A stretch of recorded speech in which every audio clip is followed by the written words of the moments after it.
Усіх слухачоў Еўрарадыё, студыі для вас працуе Зміцер Лукашукі. Гэта сумесны стрым Еўрарадыё і яе прамовы, які, як звычайна, можна і слухаць, і глядзець праз акаунты Еўрарадыё ў сацыяльных сетках Facebook, Аднакласнікі, ВКонтакте, на канале YouTube.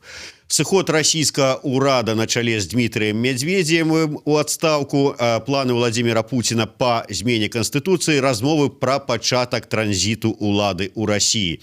Новины из Москвы 15 студеня и шли одна за одной. Здавалося б, усё, что отбывается у России, проблема выключна іх унутранага палітычнага жыцця. Але якая па вялікім рахунку справа беларусам да перастаноўкі ў расійскім кіраўніцтве і што гэта ўсё азначае для Беларусі, мы сёння і пагаворым з маім госцем у эфіры, палітолагам Артёмом Шрайбманам. Добрый день, Артём. Добрый день, Дмитрий. Артём, і от колькі разоў мы чулі такое, што беларусам трэба жыць у адпаведнасці са сваёй беларускай павесткай, не трэба глядзець, што там адбываецца ў той Расіі, это расійскае тэлебачанне, арыентавацца на тое, што там адбываецца. Ўсё ж такі, ці варта звяртаць увагу на тое, што вот зараз, прынамсі, у палітычным жыцці Расіі адбываецца, ці варта, ці ёсць, павінна быць па вялікаму рахунку нам справа да таго, што там адбываецца зараз. Маленькое лирическое отступление. Я думаю, что это, в принципе, норма жизни, когда маленькая страна, живущая в информационной тени другой страны, интересуется, и не только информационной, мы экономически, политически зависим просто колоссально от России, интересуется тем, что там происходит, потому что напрямую от этого зависит в том числе и наше будущее. И мне так довелось пожить в Великобритании немножко, и там люди абсолютно так же плотно следят за тем, что происходит в США, хотя это, по сути, не империя, а наоборот, да, бывшая колония, казалось бы, но они также все погружены, как и мы, в российский контекст. Они следят за своей политикой, но очень плотно следят за американской. Я к тому, что мы здесь не особо какие-то ущербные, не надо себя уж сильно критиковать по этому поводу. Насчет российских событий, действительно, то, что произошло вчера, это событие, которое войдет в российскую историю, день, который войдет в российскую историю однозначно, но для Беларуси тут будет как минимум 3 группы последствий, очень важных, и каждый из них можно обсуждать долго. Первое — это то, что Путин обрисовал свой сценарий транзита. Второе — это то, что сменилось правительство, с которым Беларусь вела переговоры и об интеграции, и о нефти, и о газе, и во всем остальном. Мы еще не знаем, кто придет на смену ключевым министрам экономики и так далее, экономического развития России, кто будет вице-премьером по ТЭК, по нефти, газу.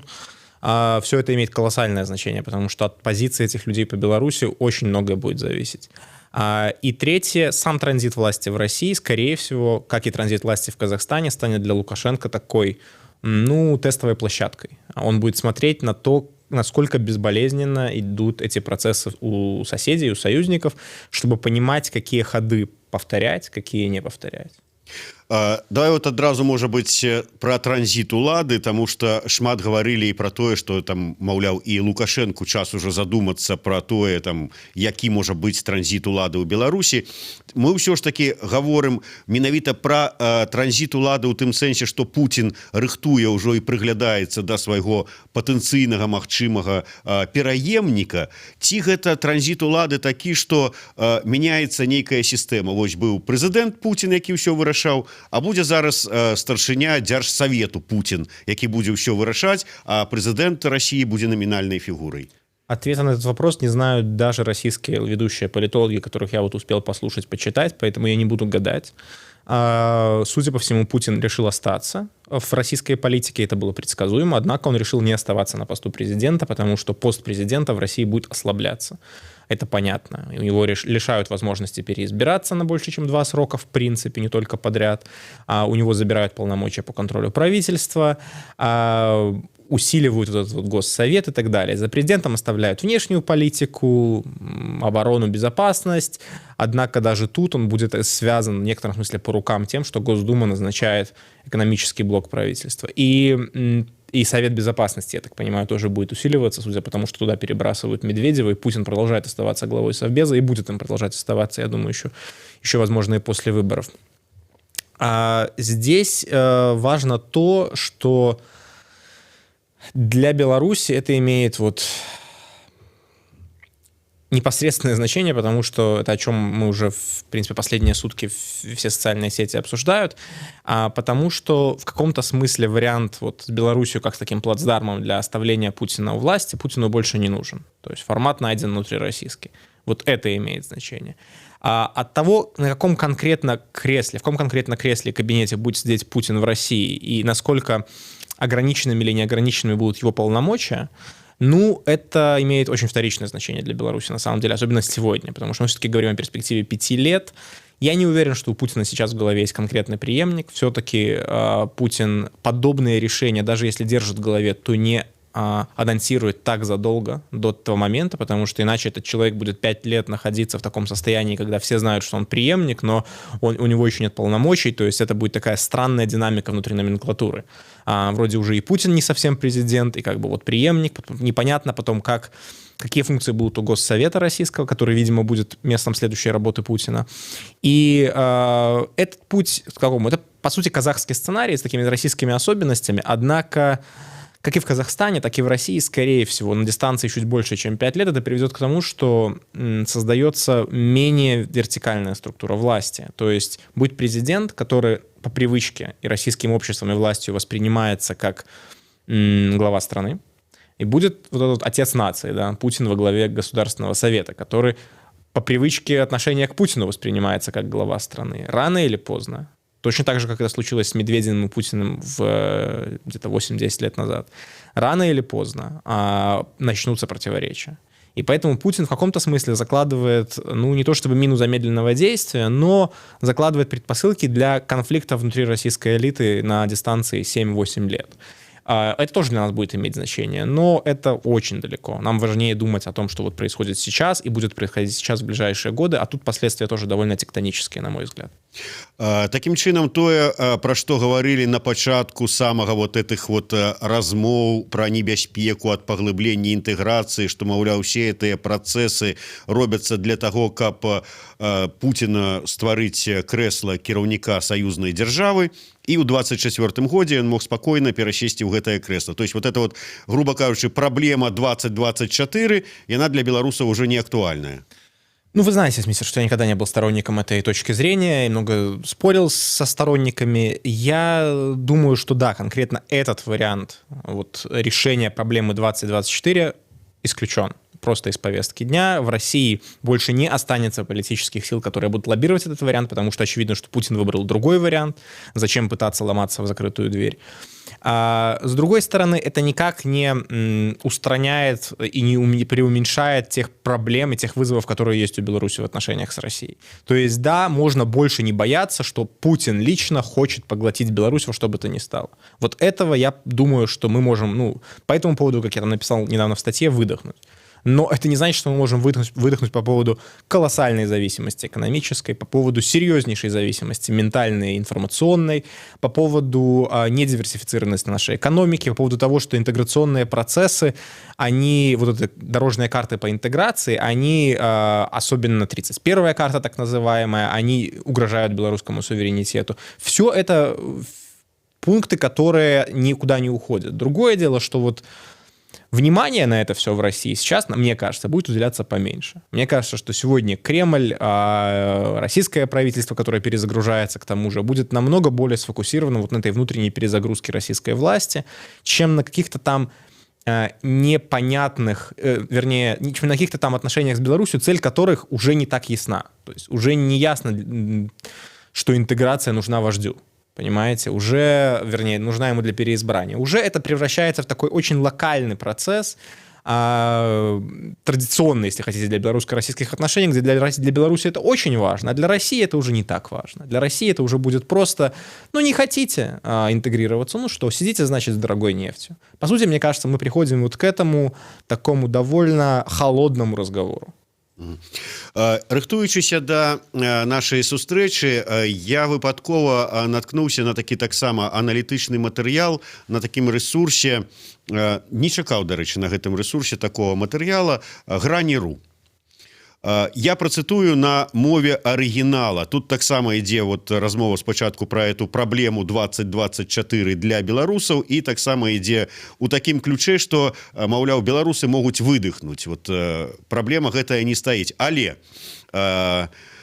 я крыху далей процитую. Не исключено, что замысел национального лидера как раз и сводится к тому, чтобы усыпить бдительность западнославянских соседей, а потом попытаться и обанкротить Белоруссию, и присоединить к этой мысли, склоняясь, размышляя, ну и так далее, и так далее. И сенс основный идем, про что варто турбоваться и непокоиться белорусам. Беспокоиться им нужно о том, что Владимир Владимирович станет теперь последовательно и жестко банкротить Беларусь, дабы сэкономленные средства опять-таки перенаправить малоимущим. Это не очень противоречит тому, что я сказал. Я тоже считаю, что финансовая позиция России, она будет намного более жесткой, чем раньше. Вернее, мы это видели последний год, но мы думали, что это нужно для того, чтобы Лукашенко к чему-то побудить и так далее. Сейчас это будет просто жесткий бухгалтерский разговор, как разговаривал Бабич, когда был здесь. И мне кажется, если Бабич сейчас еще получит какое-нибудь назначение в российском правительстве, типа министра экономического развития, это значит, что он будет сопредседателем рабочей группы с Беларусью по интеграции. Это будет смешно довольно-таки. Но, вернее, так, знаете, грустно немножко и смешно одновременно. Единственное, что я не понимаю, что принципиально меняется по сравнению вот с тем, что было до этого анонсированного заявления Путина с точки зрения вот, автора статьи. То есть мы каким-то образом, наша бдительность усыпляется. Да? Все перечитали моих убаюкивающих статей, все больше не обращают внимания на Россию, забыли вообще, ушли на пассивную, на дожинки, да. И тут Путин из-за куста такой вылазит и оккупирует все под шумок. Ну, это же так не работает в государственных отношениях. Очевидно, что отношения с Россией для Беларуси, вне зависимости от планов Путина, будут в топе просто приоритетов работы всего государства и Лукашенко лично. Это не то, что Лукашенко сейчас расслабится и забудет про Россию. Да нет, конечно, и белорусы не забудут, и все будут продолжать находиться в российском информационном поле и продолжать иметь 50% торговли с Россией и так далее. Поэтому я не понимаю, в чем усыпление бдительности. Вот этот тезис для меня очень... Мы вот как будто сейчас мы стояли так с автоматом Калашникова, да, заряженным, а теперь мы его разрядим. Ну, нет. Ну, тут зараз же размовы могут быть такие, что вот усе ж чакалі, что там 8-9 снежня уже ўсё, конец суверэнітэта Беларусі наступіць. Ну, 8-9 не наступіў, то, может быть, крыху пазней наступіць. І все вот так вот трымалі кулаки, готовились там у лясы сыходзяць у партызаны. А зараз думают, ну, они занялись своими внутренними там справами, разборками, можно расслабиться, выдохнуть. В чем в чем выражается расслабление? А пока мы расслабились, там нас будут банкротить. В чем выражается расслабление? Ну, уже так не стискаем кулаки. Ну, это философия. Вы понимаете, что это все такие эфемерные материи, в государственных отношениях ничего не меняется. Мы по-прежнему не договорились по нефти и газу, по-прежнему непонятно, что будет с этими дорожными картами. С российской стороны сейчас вообще нет никакой группы рабочей, да, она устранена, да, должна новая быть назначена. Я думаю, что из-за нефтегазового конфликта дорожные карты в целом откладываются непонятно на какой срок, если они в принципе будут подписаны в таких условиях. То есть... Я еще раз говорю, это в отношениях людей. Можно расслабиться, заснуть, и тут тебя из-под тишка кто-нибудь, я не знаю, что-нибудь тебя заберет. В отношениях государств Беларусь всегда в каком-то смысле на задних лапках, да, стоит и ждет какой-то атаки. И я не... Для меня сложно понять логику, короче говоря. Я не думаю, что мы бы станем менее мобилизованы от этого, как страна, как государство, неважно. Или что мы были до сих пор в каких-то землянках. Объективно говоря, на площадь выходили по этому поводу, сотни. Там один раз больше 1000 человек. Это число людей не спасет от аннексии, к сожалению. Вот, собственно, и все, что у меня есть по этому поводу сказать, потому что Я думаю, что в условиях, когда российская власть будет заниматься вот этими внутренними пертурбациями, довольно рискованными на самом деле. Эти перемены, российские политологи об этом грамотно пишут, они создают просто огромное пространство для рисков внутри России. Как себя поведут элиты, как себя будут вести региональные вот эти губернаторы, которые теперь будут чем-то обладать какой-то властью в Госсовете. Как себя поведет там Госдума, которая теперь вот на выборах 2021 года эти депутаты уже знают, что у них будут скоро большие полномочия, чем у многих там чиновников высших, так далее. Вот это все, мне кажется, в голове российской власти выше, в голове Кремля, Путина, это намного более серьезное соображение, чем какие-то там западнославянские, вернее, к западу от России восточнославянские государства. Мы переоцениваем свою значимость для России. Добра, тады вернемся да прагматычных пытанняў грашовых найперш, ну і гэтых картаў. Вот вы, Артём, сказали про тое, што звярнулі ўвагу на тое, што новы ўрад і вот што з гэтымі пагадненнямі, якія былі дасягнутыя з папярэднім урадам. Вот увогуле што? Ці азначае, што прыйшлі новыя людзі і яны могуць сказаць: а што вы там што-то пра нешта там дамовіліся там з нейкім Арэшкіным ці яшчэ з кім? Не ведаем ніякога Арэшкіна, мы тут новые люди. Ну, это вряд ли. Все-таки правительства работали год в довольно плотном режиме, насколько я понимаю, и это нельзя так взять и перечеркнуть. К тому же Россия и на словах, и на деле заинтересована в интеграции. Россия хочет, чтобы Беларусь каким-то образом влилась в ее правовое поле, поэтому я не думаю, что этот вопрос просто возьмет и уйдет с повестки дня. Я об этом никогда не говорил, не писал и не буду говорить и писать. Другое дело, что вот в этой вот суматохе, явно, что сейчас будет вот непосредственно следующие месяцы не до этого с российской стороны. С другой стороны, из Беларуси. И в Беларуси будет не до этого, потому что у нас не разрешены фундаментальные вопросы. Энергетика, газ и нефть. Я напоминаю, мы сейчас не экспортируем нефтепродукты. Одну из основных статей, если не основную статью нашего экспорта. У нас нет контрактов на газ дальше, чем... У нас, вернее, есть контракт, но нет цены на газ дальше, чем февраль.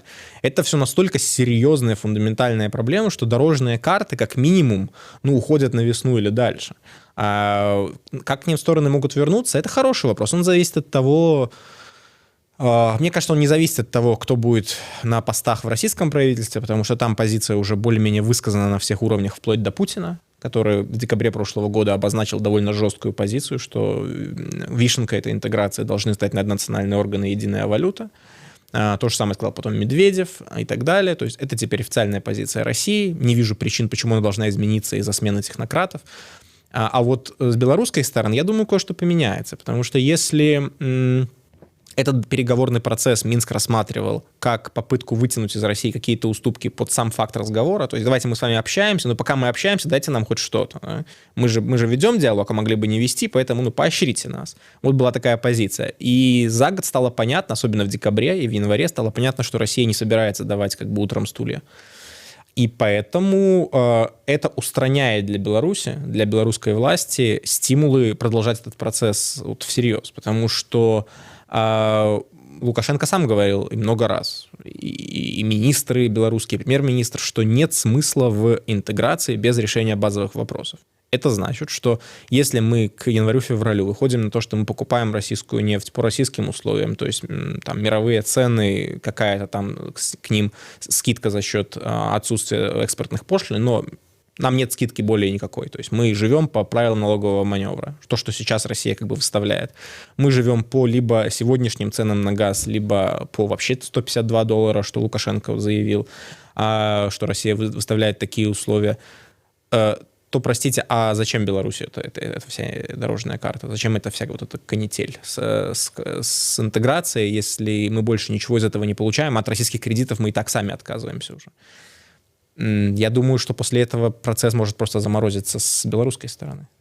И я не уверен, что российская сторона прибежит с дубиной напоминать об этом, потому что все-таки на всем этом протяжении пути Медведев, по крайней мере, с самого начала до самого конца говорил, условно говоря, не хотите, не надо. Есть еще консервативный сценарий, мы просто живем без этого всего по правилам Евразийского союза, вы потихонечку беднеете. Атрымліваецца ўсё ж таки такі вот, ну як вот напісана аналітык на гранях.ру, такая зацягнутая можа быць па часе, але палітыка банкрутства Беларусі яна існуе.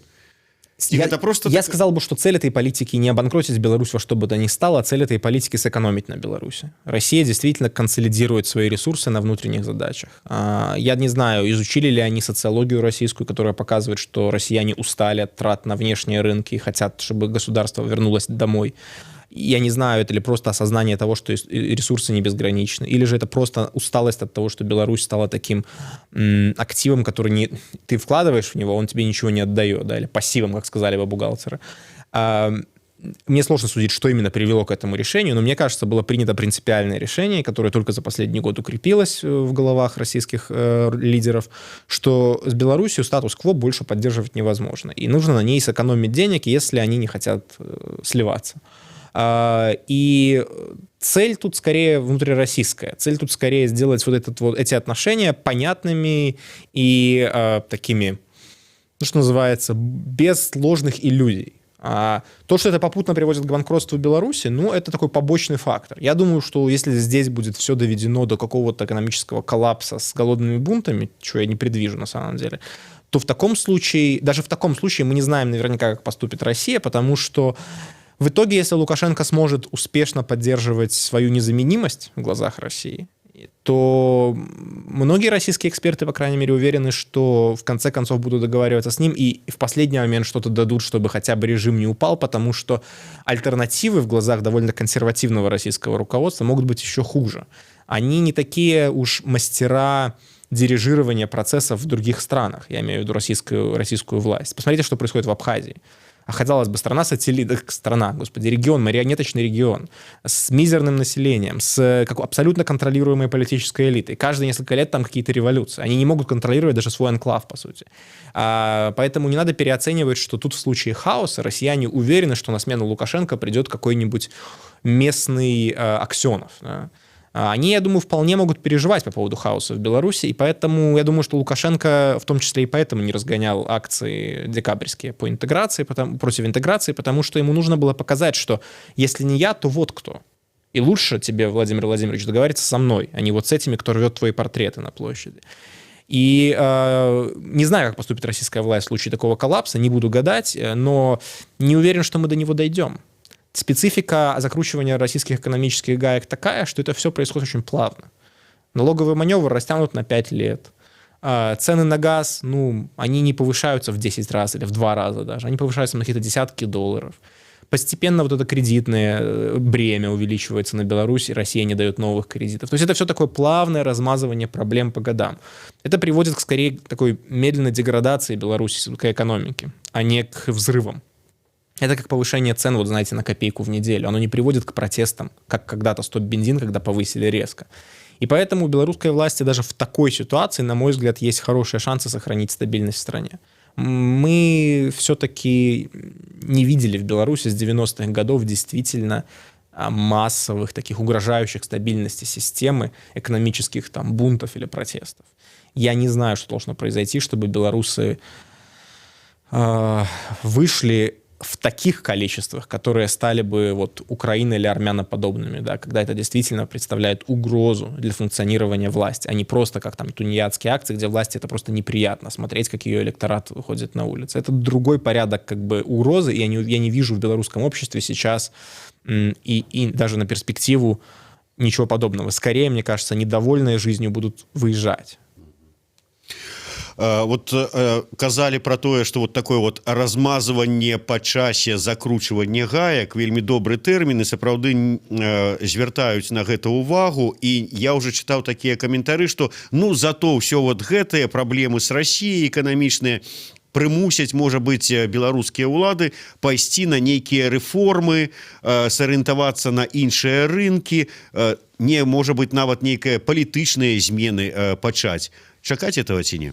Политических изменений, я думаю, точно не стоит ждать в сторону либерализации, потому что такой стрессовый режим для белорусской власти – это повод вычистить оппозицию из парламента и назначить КГБшника главой администрации президента. Поэтому реакция обратная. Когда Лукашенко чувствует давление, он закручивает гайки внутри страны, а не «а давайте-ка мы расслабим еще и посмотрим, что будет».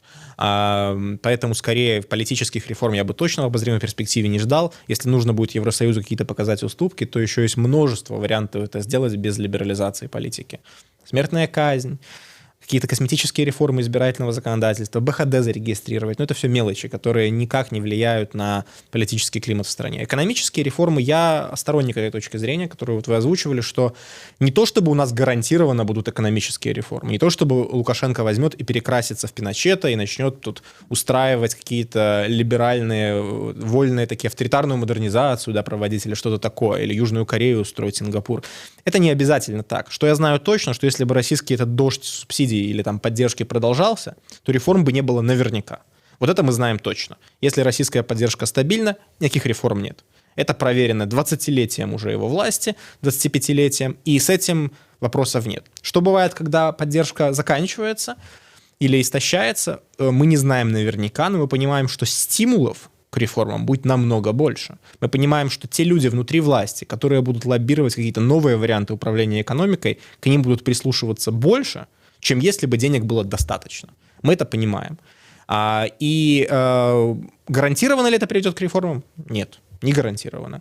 Увеличивается ли шанс на реформы? Да, точно так же, как когда, если вот у вас, например, в семье есть алкоголик, да, или наркоман, не дай бог, и вы каким-то образом перекрываете поставку алкоголя или наркотиков к нему, человек может от ломки и страдать очень сильно. И, может быть, он не вылечится. Но шансы на его излечение с таким образом увеличиваются, чем если бы вы продолжали ему поставлять то, от чего он зависит. Ідуть зараз нібыта перамовы, шукаюцца іншыя краіны, якія могуць пастаўляць нам нафту. Наколькі гэта рэальныя спробы знайсці замену расійскай нафце, ці гэта каб паказаць, маўляў, што тут хлопцы, вы падумайце, мы тут зараз тут знойдзем і ад вас адмовімся. Што за гэтым стаіць? Я думаю, и то, и то. Я думаю, в отличие от каких-то там этих венесуэльских прошлых историй, сейчас власть, если бы она нашла альтернативную по приемлемым ценам, альтернативную нефть, она бы с удовольствием ее бы начала покупать, потому что это, во-первых, нужно белорусским НПЗ, а во-вторых, это было бы действительно триумфом вот этих вот бесконечных угроз в адрес России, что а-та-та, не хотите, мы переключимся. Потому что без того, чтобы завершить это однажды, эти угрозы начинают казаться все больше и более смешными. Да? Если их... Вот кто-то недавно распространял такую картинку, там Лукашенко с 2002 года каждый год говорит о том, что нам пора переключаться на альтернативную нефть. Я думаю, что в Кремле немножечко посмеиваются с этого уже, но если бы у него получилось, то смешки бы прекратились. Поэтому я не знаю, чего здесь больше, страшилок или действительных усилий. Думаю, что сейчас примерно поровну.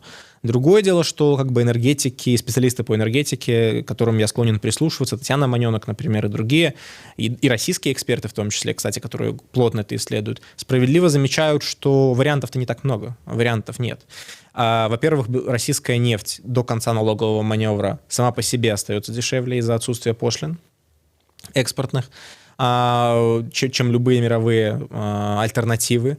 Только если нам по дружбе это не нальет какой-нибудь, ну не знаю, арабский друг, да, просто потому что мы друзья. В принципе, на рынке купить нефть дешевле сейчас в Беларуси нет возможности. Плюс доставка. Если то, что говорит польский оператор нефтяной, правда, и хотя Беларусь там уже с ним спорят, что невозможно организовать реверс из Гданьска по трубе, по той же дружбе в Беларусь, это значит, что у нас остается только наземный транспорт. Наземный транспорт намного дороже и намного меньше, ну, просто меньше пропускная мощность. То есть ты поездами столько не навозишь нефти, как через трубу. И поэтому это значит, что нефть не только будет сама по себе дороже, но и доставить ее будет дорого. Это значит, что это разорительный вариант. То есть единственное, для чего Беларусь может на это пойти, это чтобы показать России как бы фигу. Не уверен, что у нас есть бюджетная и вообще финансовые возможности долго в это играться, потому что у России есть возможности долго смотреть, как мы на это играемся. Все-таки белорусский рынок для российской нефти это, по-моему, 10% или около того. Это, конечно, заметно, но при огромном желании Россия может перебросить эту нефть на другие рынки. Не сразу, но перебросит. На этих рынках у нее будут покупать нефть дороже, то есть она будет зарабатывать больше, и потом заставить нефтяные компании вернуться в Беларусь, потому что мы передумали, может быть, еще придется просить. Я имею в виду российские нефтяные компании. Поэтому тут Беларусь вступает, угрожая перекрыть транзит, то, что Лукашенко делает, когда говорит, что мы по дружбе будем качать нефть в другую сторону, из Польши, из портов польских. Это очень опасная игра для Минска. Я обычно не какой-то там алармист, как вы знаете, но здесь Лукашенко вступает на действительно зыбкую дорожку, где у Беларуси мало козырей. И это все может закончиться более плачевно, чем если бы он сейчас согласился на российские условия, потому что российские условия сейчас, они, конечно, менее приятны, чем в том году и в позапрошлом году, но альтернативы хуже. И лучше бы сейчас согласиться на российские условия нефти, получать ее там чуть дорожающей каждый год, с этой дурацкой премией, там $10, которая их сильно расстраивает российским нефтяным компаниям, чем и вот эти годы до конца налогового маневра потратить на максимальные реформы в экономике и диверсификацию, чем сейчас нереформированная экономика, да еще и перед выборами, вступать с Россией вот в нефтяную войну полноценную. Если Лукашенко по этому пути пойдет, то это очень опрометчиво, скажем так. Ці не падштурхне вот тая сітуацыя, якая склалася зараз вакол Беларусі, адносіны з Расіяй перш за ўсё, вот это вот эканамічны ціск Лукашенку да таго, каб закрыцца тут, падняць палітыку таго, што нам тут пагражаюць знешнія ворагі, хочуць либо пазбавіць нас незалежнасці і стварыць больш жорсткі такі рэжым, я не ведаю такі, закрыцца ад усяго, і тут тоталітарная дзяржава. Тоталитарное государство построить сложно в Европе. Для этого нужны еще, мало того, что ресурсы, так еще и, то есть закрывать границы и так далее.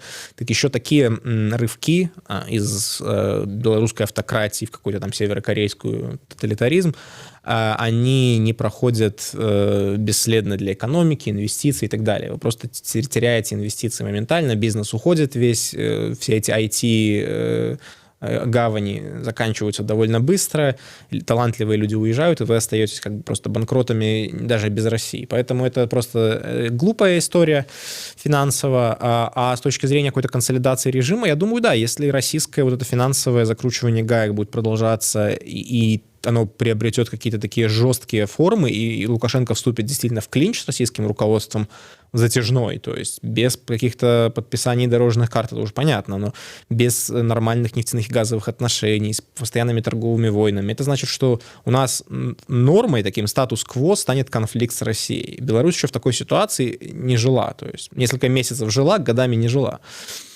Это приведет, разумеется, к тому, что такая, некоторая параноидальность белорусского руководства, она подрастет. Они будут бояться российских интервенций во внутреннюю политику Беларуси. Они поэтому будут просто закручивать гайки даже из этих соображений.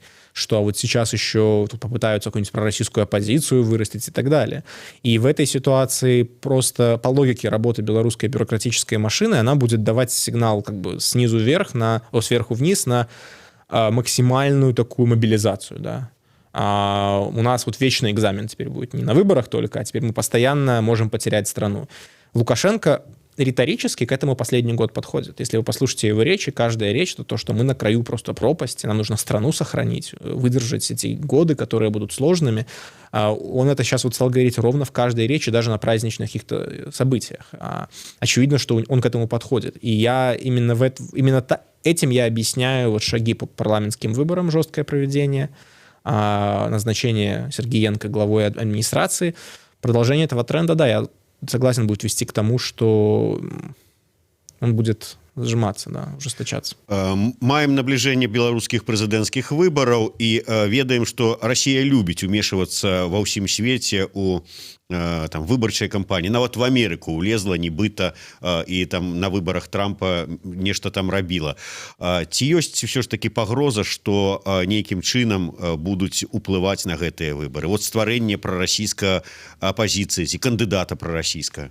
Многое зависит от того, успеют ли договориться по главным вопросам вроде газа и нефти. Если мы подходим к выборам или просто к избирательной кампании, к концу весны, получается, если мы подходим в фазе вот такого же конфликта, как сейчас, я почти уверен, что попытки вмешательства информационного будут. Это создать пророссийскую оппозицию в Беларуси за несколько месяцев невозможно.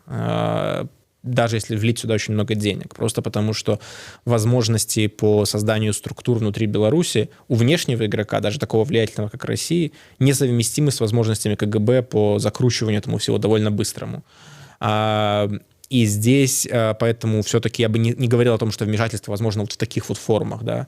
Вмешательство будет скорее информационное. Будут эти вот информационные атаки, как в интернете, телеграм, эти все слухи. Опять будут разговоры, я уверен, там здоровье Лукашенко бесконечное, слухи о его окружении, о том, что чиновники перебегают и смотрят уже на Россию, о том, что Россия ведет переговоры с какими-нибудь оппозиционерами. Вот это все то, что раньше у нас витало в разные кампании. Вот это все будет, я думаю. Возможны атаки по федеральному ТВ, если будет у нас фаза конфликта в отношениях.